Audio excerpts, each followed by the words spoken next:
আসসালামু আলাইকুম। আমাদের নতুন সরকার প্রধান কিছু অসাধারণ সিদ্ধান্ত নিয়েছেন এবং আমার কাছে যেটা ইন্টারেস্টিং মনে হয়েছে, যেটা গুরুত্বপূর্ণ মনে হয়েছে, এই সিদ্ধান্তগুলি তিনি প্রথমে নিজের উপর প্রয়োগ করছেন। যেমন উনি যখন পথে চলাফেরা করেন, ওনার বাসা থেকে উনি যখন অফিসে আসবেন, সে সময় উনি যে গাড়িটা ব্যবহার করবেন, উনি কোনো সরকারি গাড়ি ব্যবহার করছেন না, উনি ওনার নিজের গাড়ি ব্যবহার করছেন। সেই গাড়ির যে জ্বালানি, সেটা উনি নিজের টাকায় কিনছেন। এবং প্রধানমন্ত্রী যখন যাতায়াত করতেন, আগে আমরা দেখতাম, তখন প্রধানমন্ত্রী গাড়ির সঙ্গে কিন্তু 14-15টা গাড়ির একটা বহর থাকতো, আগে পিছে নিরাপত্তা অনেক রকম ব্যাপার স্যাপার ছিল। উনি বলেছেন যে এত গাড়ি আমার সঙ্গে যাওয়ার দরকার নেই, সব মিলিয়ে বহর কমিয়ে এখন 4টায় নামিয়ে আনা হয়েছে। চারটা গাড়ি থাকবে, এত গাড়ি থাকার দরকার নেই। এবং উনি বলেছেন যে ওনার গাড়িতে সবসময় জাতীয় পতাকা থাকারও দরকার নেই। যখন উনি রাষ্ট্রীয় কোনো অনুষ্ঠানে যাবেন, কেবল তখনই জাতীয় পতাকা থাকবে, অন্য সময় থাকার কোনোই প্রয়োজন নেই।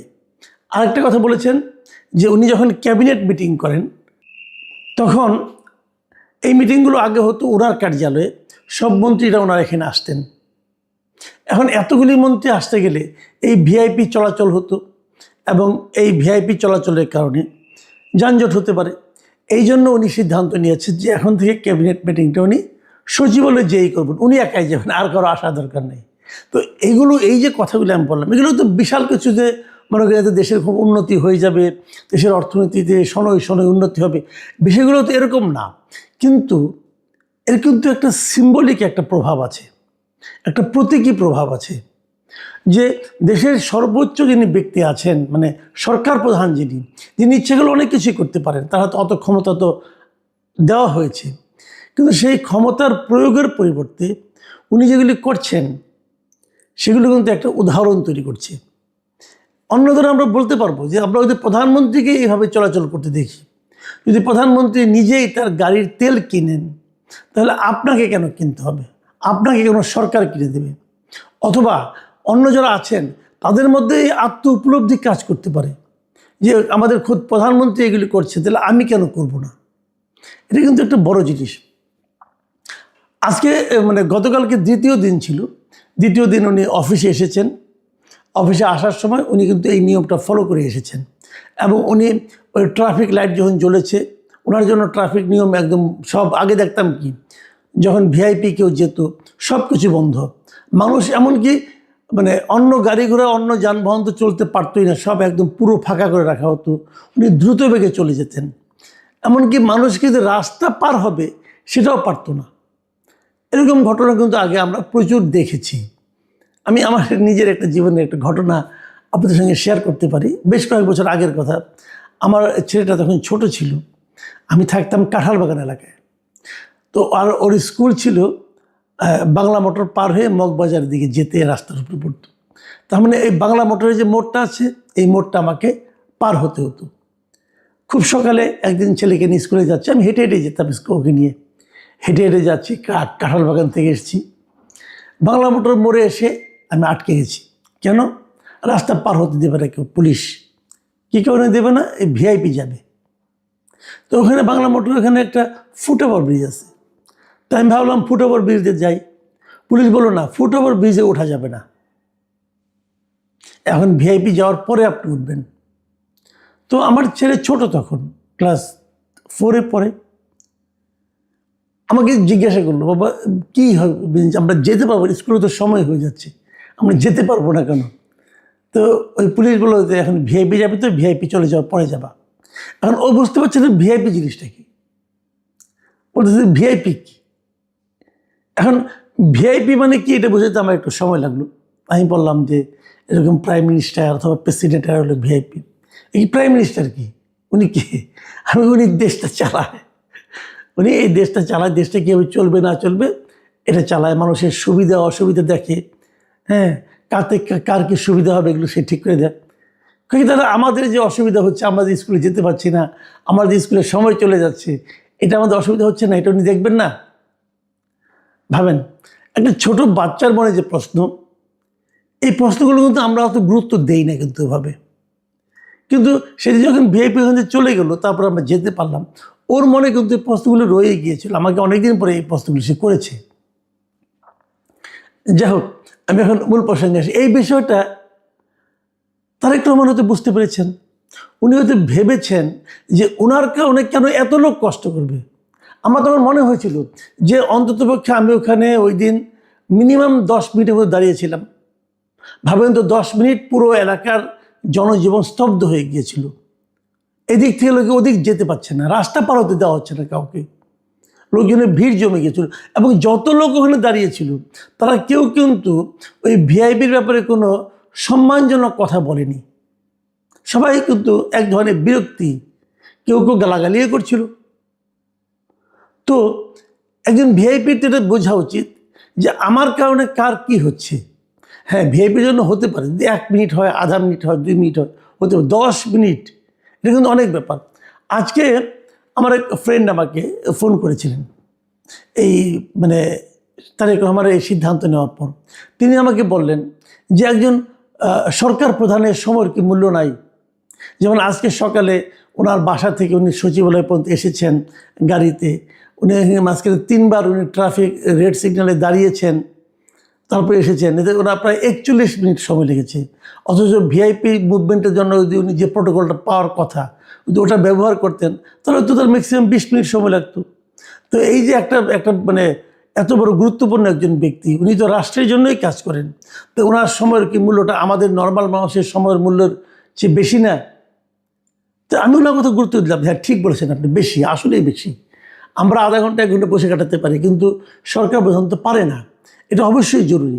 কিন্তু পাশাপাশি একটা কথা খেয়াল করেন, আমি যেটা মনে করি, উনি যদি এভাবেই যাওয়ার কথা ভাবেন যে আমি এভাবেই যাব, তাহলে নর্মাল যে ট্রাফিক সিগন্যালটা, আমাদের দেশের ট্রাফিক সিগন্যাল যা হয়, আমাদের এখানে যানবাহন চলাচলের জন্য ট্রাফিক যারা দায়িত্বে এগুলি নিয়ন্ত্রণের দায়িত্বে যারা আছেন, তারা যেরকম গা ছাড়াভাবে কাজ করেন, আমাদের চালকরা যেভাবে ট্রাফিক সিগন্যাল লঙ্ঘন করেন কিন্তু তাকে কেউ কিছু বলে না, এই যে একটা হযবল অবস্থা, উনি যদি এভাবেই যান তাহলে আমার ধারণা সেই হযবল অবস্থার একটা পরিবর্তন ঘটবে। এবং যারা এই দায়িত্বে আছেন তারাও চিন্তা করবেন যে একসময় তাদের কিন্তু প্রশ্নের মুখে পড়তে হতে পারে। সাধারণ মানুষ তো তাকে প্রশ্নের মুখে ফেলতে পারে না, কিন্তু সরকার প্রধান তো পারবে। আমার তো মনে হয় এতে বরং ভালো হবে, আমাদের ট্রাফিক সিস্টেমের উন্নতি হবে। আমাদের ট্রাফিক সিস্টেম নিয়ে কেউ কি ভাবে? আপনি দেখেন ঢাকা শহরে, আমার মনে হয় পৃথিবীতে একমাত্র শহর, পৃথিবীতে একমাত্র রাজধানী শহর, যে শহরে প্রধান রাস্তায় এত এত গাড়ি চলে। যেমন এখন দেখবেন এক ধরনের ব্যাটারি চালিত রিক্সা চলে। আচ্ছা, এই রিক্সাগুলি কোনো হিসাব আছে? এই রিক্সাগুলিকে লাইসেন্স করা আছে? পাবেন না। এই রিক্সাগুলি যারা চালায় তাদের কোনো লাইসেন্স আছে, ড্রাইভিং লাইসেন্স আছে? নাই। অথচ এই যানটা কিন্তু আপনাকে অ্যাক্সিডেন্ট করে মেরে ফেলতে পারে। তো এই যে অনিয়ম, এই যে অরাজকতা, এটা পৃথিবীর অন্য কোনো দেশে আপনি পাবেন না। কেউ এটা খেয়াল করে না কেন? এত বছর ধরে চলছে। ঢাকা শহরের সবচেয়ে বেশি যানবাহন যেটা, যে বাহনটা সবচেয়ে বেশি চলে, মানে রিক্সাগুলো, তাদের কোনো লাইসেন্স নাই, তাদের কোনো রেজিস্ট্রেশন নাই, তাদের দেখভালের জন্য কোনো একটা মানে আপনার সংস্থা নাই। এবং এরা যদি কোনো অ্যাক্সিডেন্ট করে এদের বিরুদ্ধে কোনো আইনগত ব্যবস্থা আপনি নিতে পারবেন না। তো এটা কি বিশ্বাসযোগ্য? এর মধ্যে দিয়ে আমাদের সরকার প্রধান যাচ্ছেন। তো যাদের এগুলো দেখার কথা তারা করছেনটা কি? তারা কিছুই করছেন না। এবং এই কিছু না করলে যদি লাভ হয়, তাহলে কেন কেউ কিছু করবে? তাহলে তো লাভ হয়। চাঁদাবাজি করতে পারে, এদের কাছ থেকে টাকা নিতে পারে, পুলিশ এদেরকে থামে হয়তো টাকা নিতে পারে। তো এই যে অনিয়ম, এই অনিয়ম তো দূর করতে হবে। কে দূর করবে? যদি যার দূর করার কথা, যিনি আদেশ দিবেন, তিনি যদি অনিয়মটাকে স্পর্শ না করেন, যেমন ধরেন আগে যারা প্রধানমন্ত্রী ছিলেন তারা কি বুঝতেন ঢাকা শহরের মানুষের যানজটের প্রকৃত চেহারাটা কি? বুঝতেন না, কারণ তারা তো যানজট দেখতেন না। আমি একটা জিনিস খেয়াল করে বলি, আরেকটা ঘটনা বলি। এই শার্ক ফোয়ারাটা আছে না সোনারগাঁও হোটেলের সামনে, এই শার্ক ফোয়ারাটা কি? ওখানে কিন্তু ফোয়ারা, মানে ওখানে পানির একটা ফোয়ারার মতো উঠতো আগে। তো আমি একদিন যাচ্ছি ওখানে, ওটা আমি কখনোই পানি উঠতে দেখতাম না। একদিন বিকেলে আমি হেঁটে হেঁটে যাচ্ছিলাম, 3টা 3:30টার মতো হবে বোধহয়। হঠাৎ সেখানে পানি ওঠানো হয়েছে এবং ওগুলি এত ময়লা পানি, মানে ওখানে পানি তো জমে থাকে, তাই না? ওখানে তো পানি কোনো ফ্লো নাই, এত ময়লা পানি সে উঠছে এবং সেটা কিন্তু আপনার খুব বিন্দু বিন্দু বিন্দু হয়ে কিন্তু ছড়িয়ে পড়ে, মানুষের গায়েও লাগে। তো আমি ওখানে একজন দাঁড়ানো, একজন পুলিশ ছিল, ট্রাফিকের লোক। আমি বললাম, ভাই এটা এখন আপনারা কেন চালাচ্ছেন? মানুষ হাঁটাহাঁটি করতেছে, তাদের গায়ে লাগতেছে, এটা তো বাতাস উড়ে যায়, খুব বিন্দু বিন্দু একদম বাষ্পের মতো হয়ে যায়, ময়লা পানি তো। উনি কি বললেন জানেন? যে একটু পরে এখান থেকে প্রাইম মিনিস্টার যাবেন, এই জন্য। আমি বললাম, আচ্ছা যখন প্রাইম মিনিস্টার যান এখান দিয়ে, সবসময় কি আপনারা চালান? ওই কি হ্যাঁ, যখন প্রাইম মিনিস্টার যান কেবল তখনই এটা চালানো হয়। এর অর্থটা হচ্ছে, আমি যেটা বলতে চাচ্ছি, যে প্রাইম মিনিস্টার কিন্তু মনে করতেন যে সে ফোয়ারাটা সবসময় চলে, ওনার গায়ে ময়লা পানি তো লাগতো না, কারণ ওনার গাড়িতে গ্লাস বন্ধ ছিল, কিন্তু উনি ফোয়ারাটা দেখতে দেখতে যাইতেন। তার মানে আমাদের প্রাইম মিনিস্টার যখন রাস্তায় যাতায়াত করতেন, তখন তারা যে দেশটাকে দেখতেন, যে বাংলাদেশকে দেখতেন, যে রাজপথ দেখতেন, যে যানবাহন দেখতেন, ওইটা আসলে আসল চিত্র নয়। আমাদের এখানে প্রাইম মিনিস্টারের আশেপাশে কিছু লোক থাকেন, অথবা সরকারের আশেপাশে কিছু, সরকারের যারা গুরুত্বপূর্ণ ব্যক্তি, তাদের আশেপাশে কিছু লোক থাকেন যারা তাদেরকে একটা ভুল চিত্র দেখান। তাদেরকে যে চিত্রটা দেখানো হয় সেটা আসলে আসল চিত্র নয়। আমাদের নতুন প্রাইম মিনিস্টার, উনি অন্যের দেখানো চিত্র দেখতে চাচ্ছেন না, উনি নিজেই দেখে নিতে চাচ্ছেন যে শহরটাতে কি হয়, দেশটাতে কি হয়, দেশের মানুষের কি অবস্থা, উনি নিজে নিজের চোখে দেখতে চাচ্ছেন। উনি অন্যের চোখে দেখতে চাচ্ছেন না, উনি ওনার চামচাদের চোখে দেখতে চাচ্ছেন না। এটাই হলো আমাদের আশার কথা। উনি কতটুকু পারবেন, কতটুকু পারবেন না, এটা নিয়ে আমি এখনই চিন্তিত নই, কিন্তু আমি এই ভেবে আনন্দিত যে উনি নিজের চোখেই সব দেখতে চাচ্ছেন।